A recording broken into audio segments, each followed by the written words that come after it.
Honorables membres du Conseil constitutionnel, mesdames et messieurs, je connais et j'ai le privilège de connaître un certain nombre d'entre vous. Ce qui est en cause ce matin, ce n'est pas vos compétences respectives en tant que juristes et magistrats.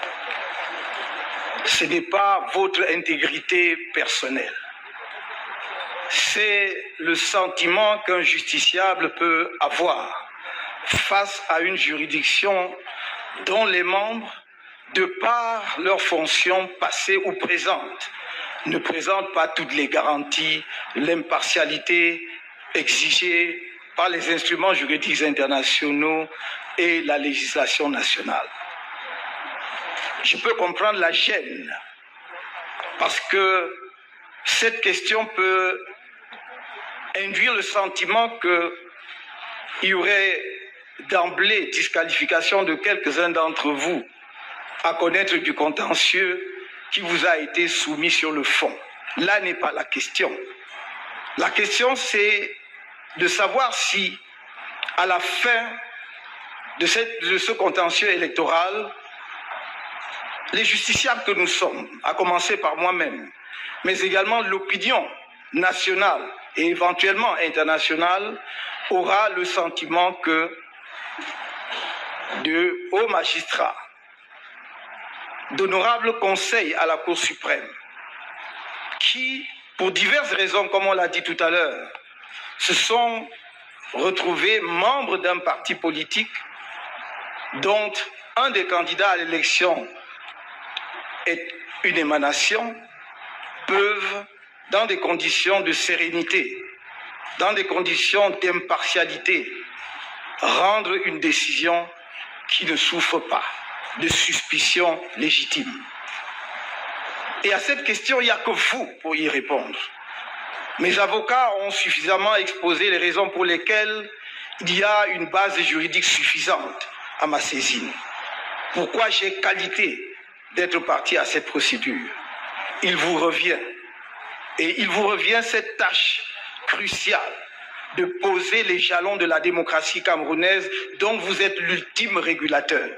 Car après tout, toute élection peut se dérouler, mais celui qui dit ultimement qui a été élu, c'est bien vous-même. Je n'ai pas ici l'occasion de revenir sur le sens et la portée de ma déclaration du 8 décembre.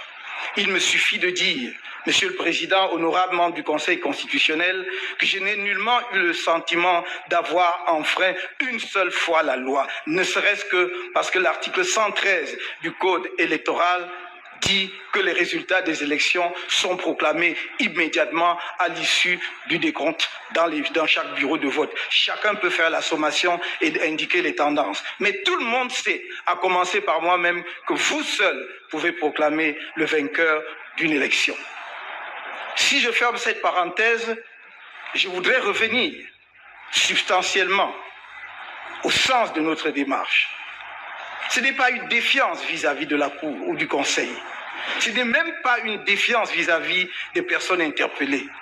C'est simplement la soumission à votre auguste instance de faits, et rien que de faits.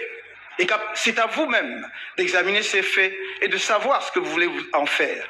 Comme on l'a dit tout à l'heure, nous aurions pu ne pas passer par cette phase de la procédure si ceux qui d'entre vous sont concernés par cette procédure de récusation avaient senti, éprouvé la nécessité d'un déport. Vous avez dit, Monsieur le Président, qui donc va recomposer le Conseil constitutionnel si d'aventure notre requête devant vous prospérait? La même personne qui vous nomme. Mais il se trouve d'ailleurs que la même personne, cette personne-là qui vous nomme, était candidate à l'élection qui vient d'avoir lieu, et on voit bien le caractère inextricable de notre système. Et si vous ne faites pas l'effort justement qui vous hisse, oh, pas à hauteur des dieux, on aurait voulu, mais quand même un tout petit peu en dessous d'eux, pour dire ici et maintenant ce qui va être la fondation de la démocratie camerounaise dans ses bases juridiques essentielles, en disant, dans ce cas-ci, bien que le président de la République qui nous nomme soit candidat à cette élection présidentielle, nous avons le devoir de contribuer à la stabilité et la paix dans notre pays en rendant la bonne décision dans cette affaire. Ce n'est pas simplement une question de compétence. La base est là. Quand on dit que vous avez la compétence de la compétence, vous avez la compétence de votre propre compétence. Non seulement pour connaître de l'affaire, mais également pour vous prononcer sur toutes les questions qui sont soumises devant vous. Parce que vous êtes la seule juridiction camerounaise qui statue une fois pour toutes. Vos décisions sont sans recours. La Cour suprême est une instance ultime. Après une longue procédure qui part des tribunaux d'instance en passant par la Cour d'appel, vous jugez une fois pour toutes.